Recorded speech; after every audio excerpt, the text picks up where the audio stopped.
Sebelum kita mulai pembelajaran, apakah ada yang belum berangkat? Banyak. Oke. Assalamualaikum warahmatullahi wabarakatuh. Waalaikumsalam warahmatullahi wabarakatuh. Gimana kabar kalian hari ini, anak-anak?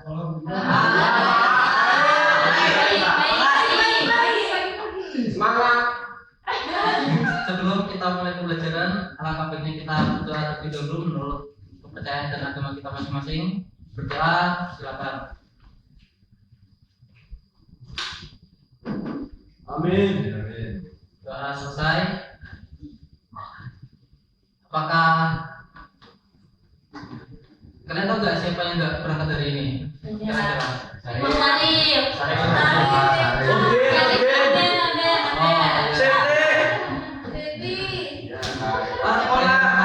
dalam presensi.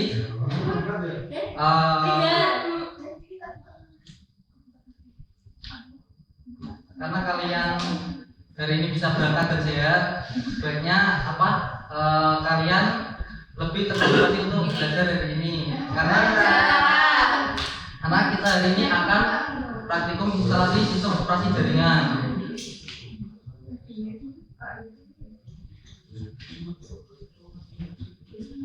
Sebelumnya kalian sudah pernah tahu gak sih apa itu sistem operasi jaringan?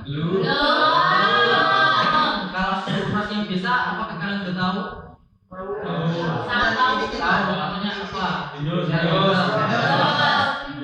Apalagi? Android. Oke. Kalau yang khusus di komputer atau laptop, mungkin yang lain?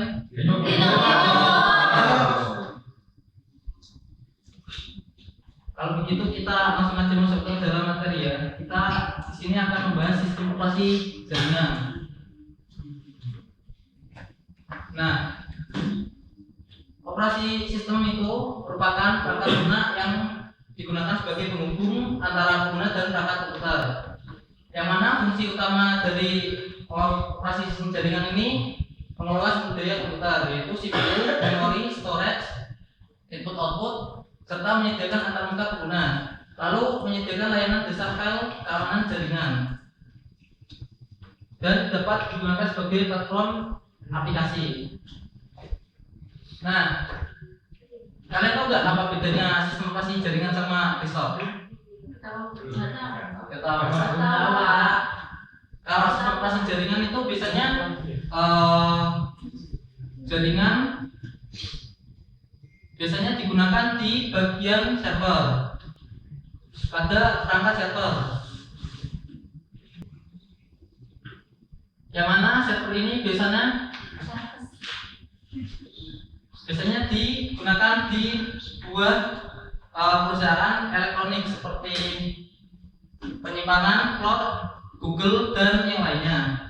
Kalau yang desktop itu digunakan pada perangkat komputer biasa, seperti yang kita gunakan sehari-hari.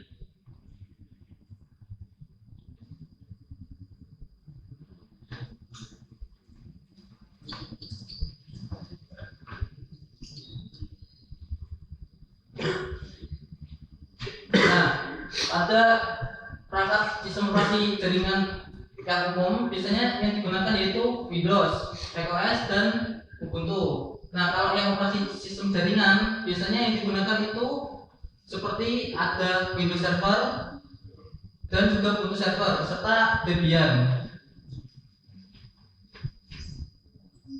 Nah, untuk perbedaan utamanya itu untuk sistem operasi desktop biasanya digunakan untuk individu ataupun sebuah perusahaan yang digunakan pada multimedia biasa yang memiliki GUI lengkap serta memiliki multimedia yang bagus. Assalamualaikum.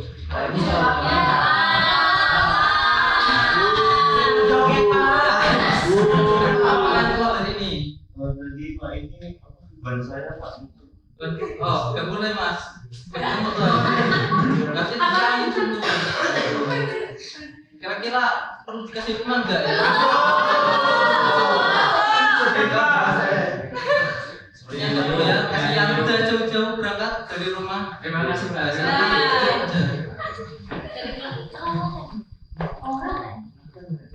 Nah, kita lanjut ke materi.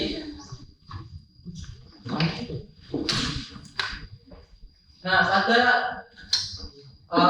sistem operasi server, Windows Server pada Linux kita akan membahas perbedaan utamanya. Pada Windows Server itu biasanya lebih sering digunakan pada perusahaan yang lebih advance.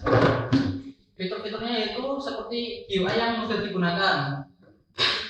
GUI yaitu sebuah user interface yang seperti ini, ada tombol, ada icon aplikasi dan yang lainnya. Biasanya itu pada perangkat sistem operasi jaringan server terdapat fitur DHCP, DNS, web server dan yang lainnya, dan juga terintegrasi dengan produk Microsoft. Untuk yang Linux server itu gratis dan open source dan lebih stabil. Nah, di sini untuk layanan jaringan server terdapat remote server, DHCP, DNS, dan FTP. Nah, untuk materi ini akan kita bahas pada pertemuan selanjutnya. Pada pertemuan hari ini kita akan melakukan instalasi sistem operasi jaringan menggunakan VMware. Silakan bisa berkelompok 4 orang untuk melakukan instalasi sistem operasi jaringan. Ini 4 orang ya.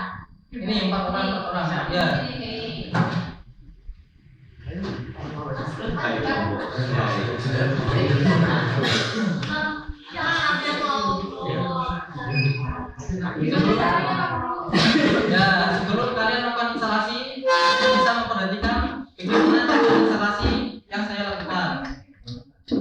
Di sini kita bisa melakukan file penyimpanan dari Linux Ubuntu-nya. Kita di sini VMware yang sudah terbuka, kita klik new di sini dan kita masukkan file instalasinya. Di sini karena sebelumnya sudah ditambahkan, kita dapat memilih Ubuntu-nya, lalu klik continue dan finish.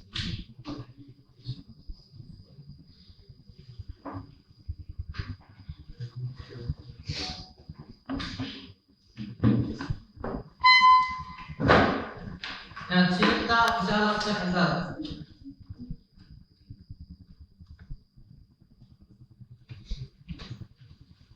Kita tunggu proses loadingnya.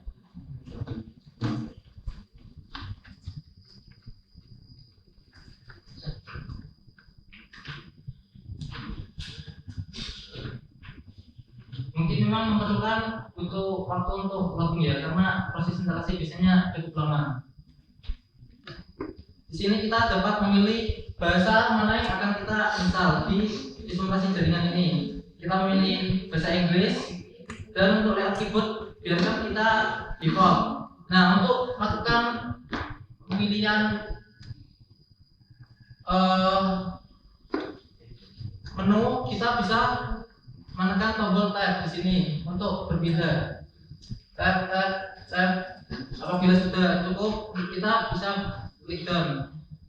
Nah, di sini karena kita menggunakan sistem operasi jaringan Ubuntu, di sini kita bisa memilih versi server full ataupun yang minimize. Nah, kalau yang minimize bisa digunakan pada penyimpanan yang lebih sedikit. Kita klik done untuk memilih. Nah, untuk settingan jaringan di sini bisa kita lewati terlebih dahulu karena akan kita konfigurasi pada pertemuan selanjutnya. Untuk proxy address-nya juga bisa kita lewati. Untuk mirror location-nya ini terhubung dengan direktori Ubuntu servernya. Bisa kita lewati terlebih dahulu dengan klik done lalu klik continue. Nah, di sini untuk melakukan proses konfigurasi penyimpanan bisa kita pilih pada bagian pilih keseluruhan penyimpanan ataupun bisa kita lakukan custom. Di sini kita lakukan flash secara keseluruhan. Nah, bisa kita lihat apabila kita memilih secara keseluruhan sudah dapat terkonfigurasi secara otomatis. Kalau yang bagian garis miring ini berfungsi root sebagai penyimpanan dari sistem operasi jaringannya. untuk boot itu terhubung dengan BIOS yang mana akan load sistem yang dapat di code tadi. Mungkin kita bisa lakukan done lalu continue. Nah, untuk username-nya bisa kita masukkan username yang akan kita pilih, seperti bisa masukkan itu praktikum. Lalu enter untuk ke bawah, kita isi lagi praktikum. Username-nya kita samakan lagi praktikum. Lalu password bisa kalian bebas praktikum.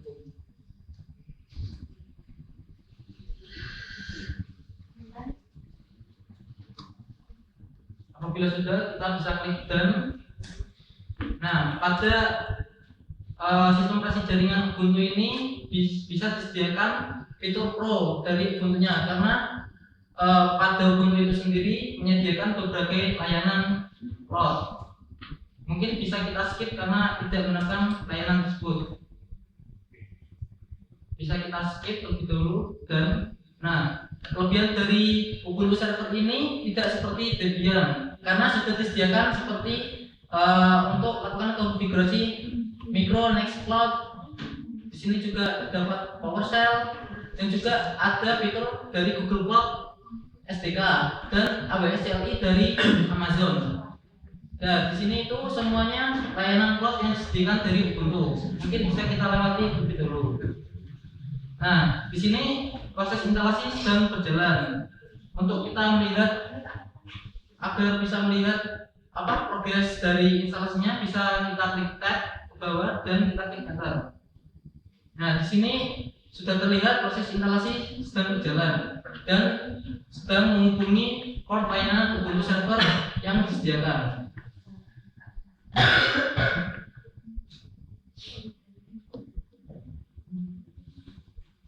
Karena di sini hanya memerlukan waktu instalasi dalam penyimpanan, bisa kita akan skip karena di sini sebelumnya saya sudah melakukan instalasi. Karena di sini setelah install selesai hanya terjadi restart pada virtual mesinnya.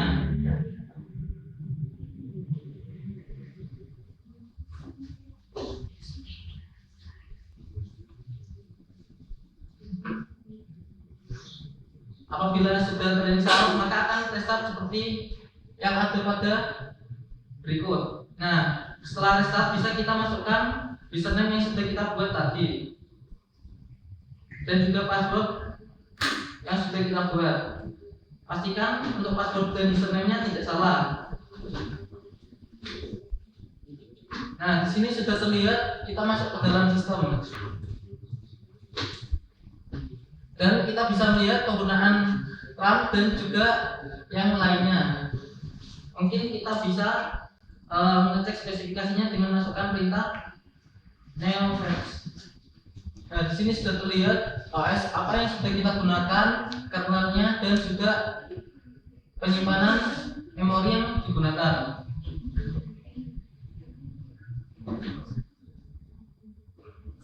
Kurang lebih itulah proses dari instalasi sistem operasi jaringan. Untuk konfigurasi jaringan yang lebih lanjut akan kita bahas pada pertemuan selanjutnya.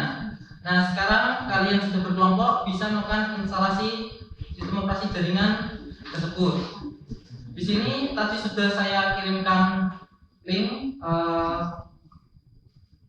modul instalasinya, terdapat job sheet dan juga ada video juga. Bisa kalian buka di akses e-learning. Mungkin kalian bisa menggunakan job sheet yang ini, job sheet praktikum instalasi Ubuntu server.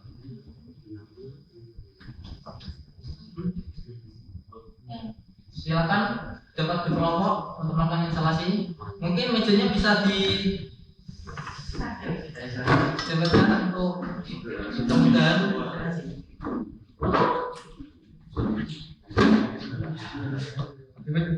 Nah, apabila ada kesulitan ketika instalasi, bisa ditanyakan kepada Bapak. Ya, Pak. Ya, Pak.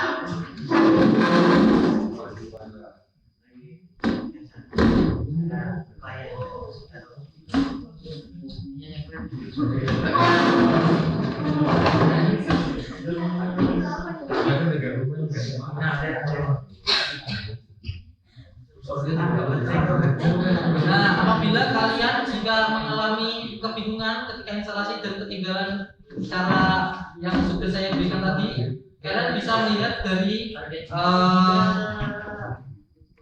langkah-langkah yang sudah saya sediakan, karena di sini langkah-langkahnya sudah persis dari yang sudah saya jelaskan tadi. Nah, pada website ini juga terakhir bisa kalian baca, buatlah kesimpulan dan penjelasan troubleshooting terkait praktikum. Nah, akan kalian jelaskan ketika instalasi nanti sudah selesai. Nah, untuk tugas individu, kalian bisa lakukan pembuatan laporan praktik instalasinya di rumah dan dikumpulkan besok. Besok pada pertemuan selanjutnya.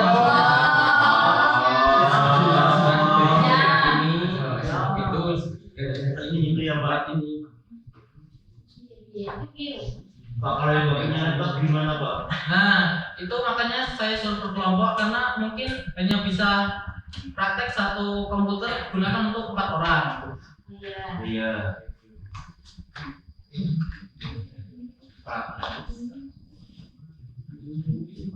Apakah sudah terjadi permasalahan? Pak, sini terlebih dulu. Silakan ditanyakan.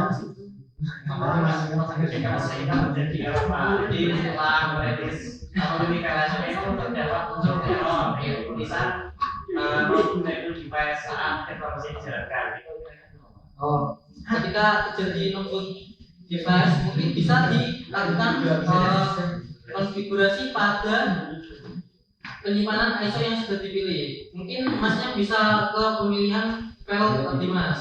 Nah, setelah filenya dipilih, mungkin masnya bisa mengklik ulang file ISO yang sudah dipilih tadi. Setelah dipilih, kita dapat klik run dan menjalankan. Coba silakan mas.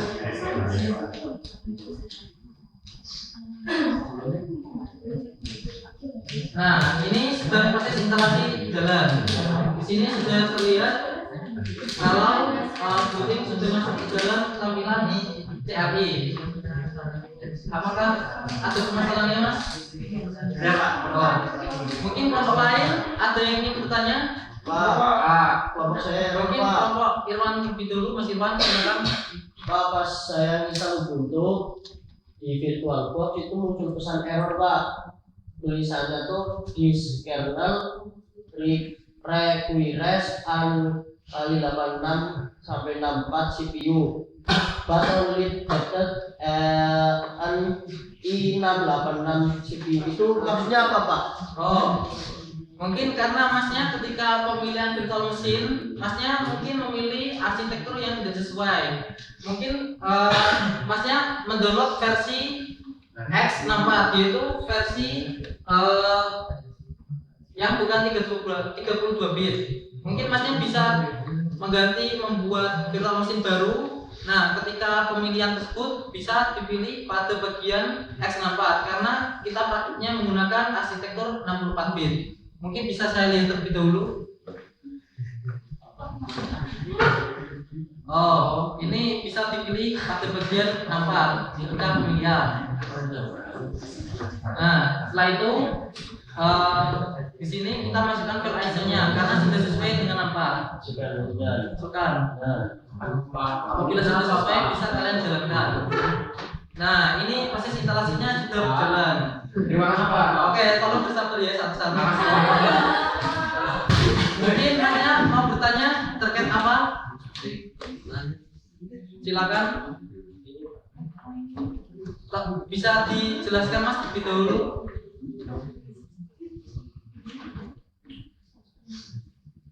Jadi saat proses instalasi itu Pak, itu ada error, file ISO-nya tidak terbaca oleh VirtualBox gitu Pak. Oh, Itu gimana Pak? mungkin Masnya bisa mengulang pada tahap awal ketika membuka VirtualBox-nya.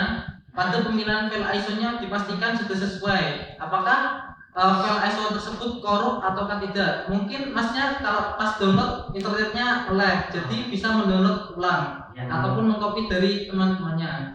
Mungkin bisa saya lihat lebih dulu. Boleh Pak. Ini Pak hasilnya. Oh iya. Mungkin masnya bisa ditekan lebih dulu seperti ini. Oh ya. Nah, ini juga dan ini ya. Pak, Pak, ini ada bisa begini. Pak, ya, Ganteng banget. dengan begitu.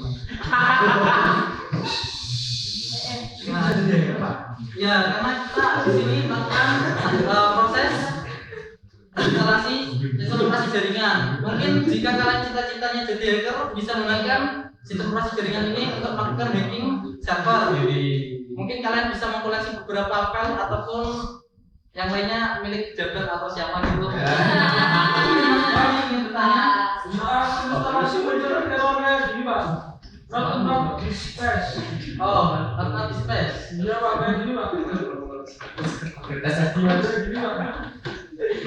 ini not space ya Mas.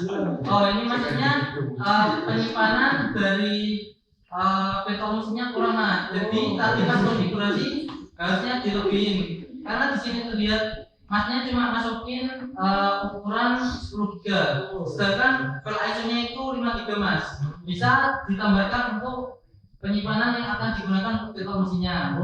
Di sini bisa terlihat. Oh, ya kan Mas. Di situ letak kebesaran dari penyimpanan tersebut. Oh, besar sekali kan Mas? Kalau bisa. Ya, kalau ada teman-teman lain mungkin bisa ditanyakan.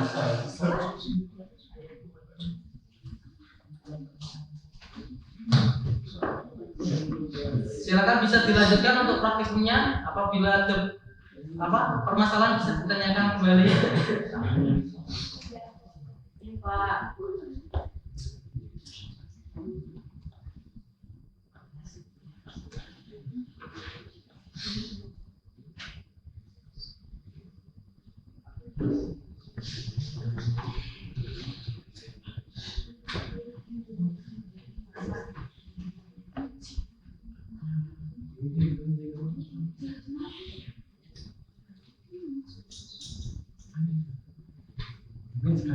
Apakah sudah ada problem yang lain? Mungkin Mas? Oh, di sini masih terlihat masih menjalankan proses instalasi. Sembari kalian melakukan proses instalasi, mungkin bisa kalian lihat di sini terdapat video yang sudah saya upload di e-learning. Bisa kalian lihat. Oke Pak.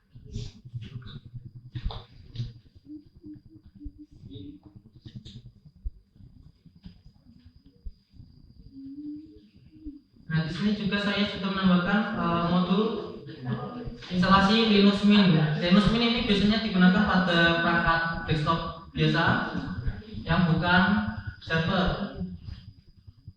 Mungkin bisa dilakukan konfigurasi untuk menambahkan pada bagian servernya.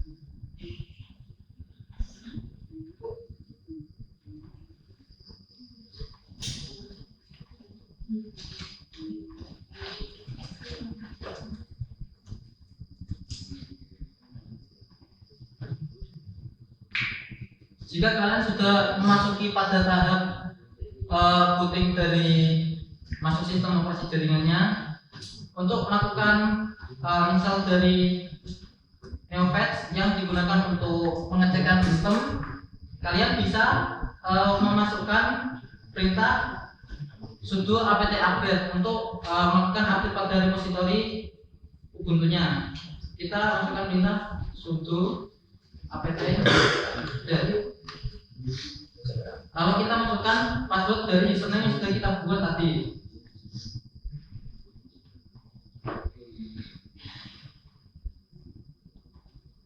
Di sini sudah terlihat proses yang berjalan.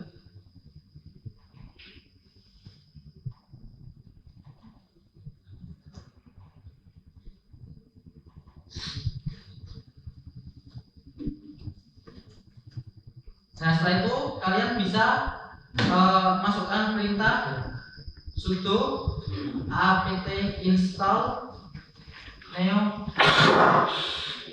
Apakah terlihat di sini sudah apt install NeoFetch? Terlihat. Ketika sudah sesuai, kita klik enter. Nah, ketika sudah, kita bisa melakukan perintah lagi, new file. Nah, sudah sesuai seperti yang sudah dipraktikkan tadi.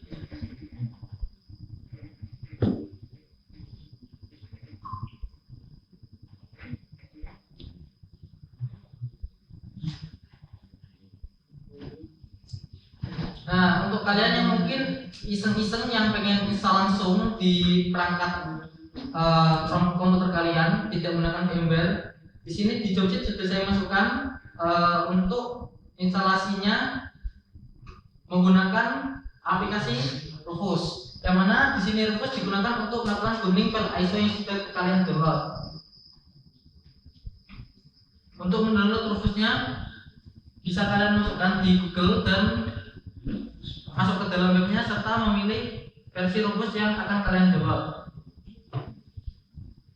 Nah, setelah Rufus dan file ISO-nya terdownload, kita bisa masukkan flash disk yang akan kita gunakan sebagai bootable dari file ISO yang akan kita install. Setelah dimasukkan, kita bisa masuk ke software Rufus yang sudah kita pilih tadi. Apabila software Rufusnya sudah terbuka, kita dapat memilih pada bagian select file ISO-nya. Di sini sudah terlihat kita memilih pada file ISO yang sudah terinstall.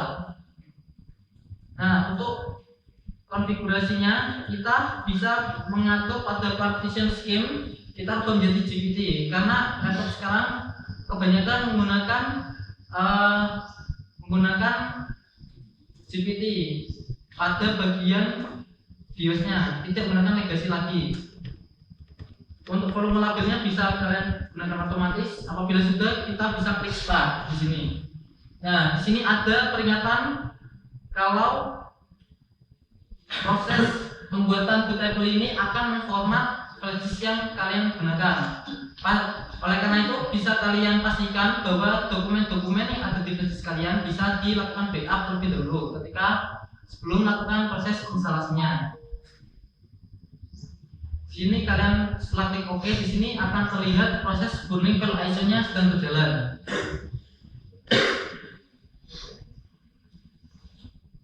Nah, setelah selesai, kita bisa cabut flash disk-nya. Nah, di sini terdapat folder-folder yang ada di dalam flash disk yang sudah kita buat. Nah, untuk masuk ke dalam BIOS laptop atau komputer, bisa kita masukkan klik F2 ketika proses booting pertama kali menyala komputer, dan kita rubah boot priority-nya. Di sini sudah terlihat sesuai gambar. Mungkin beda komputer atau laptop, biasanya mungkin bisa berbeda. Nah, setelah sudah sesuai, bisa kita set perubahan dan lakukan booting. Setelah booting, nah kita sudah masuk ke dalam flash disk yang sudah kita install tadi. Sudah sesuai seperti yang kita lakukan pada VMware tadi. Nah, untuk langkah-langkahnya sudah sesuai seperti yang kita lakukan. Nah, mungkin untuk waktunya sudah mulai cukup terbatas. Mungkin beberapa kelompok bisa memberikan hasil praktikum dan kesimpulannya, dan mungkin ada troubleshooting apa yang bisa kalian jelaskan.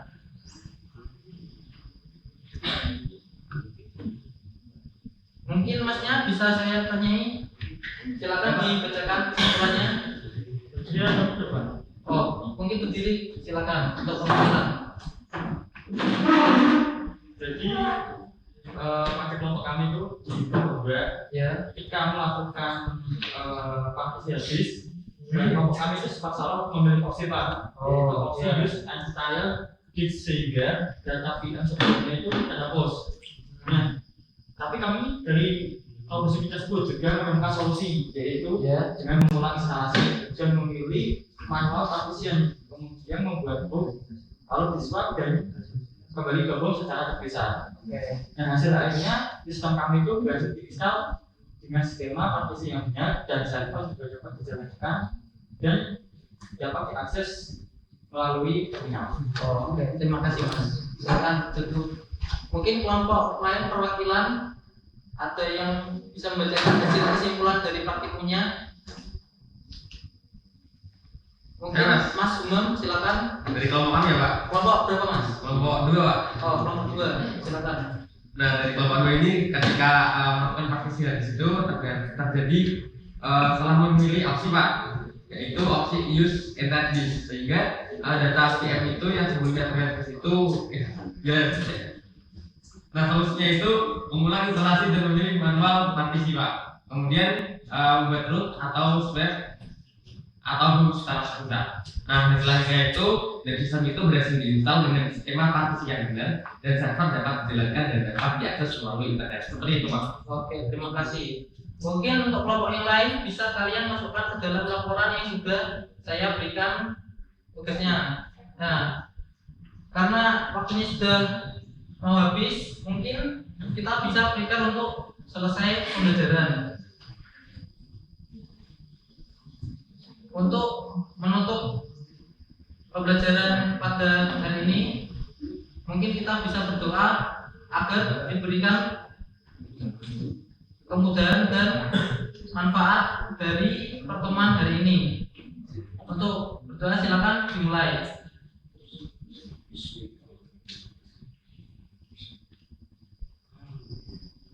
Berdoa selesai. Mungkin cukup sekian untuk pertemuan hari ini.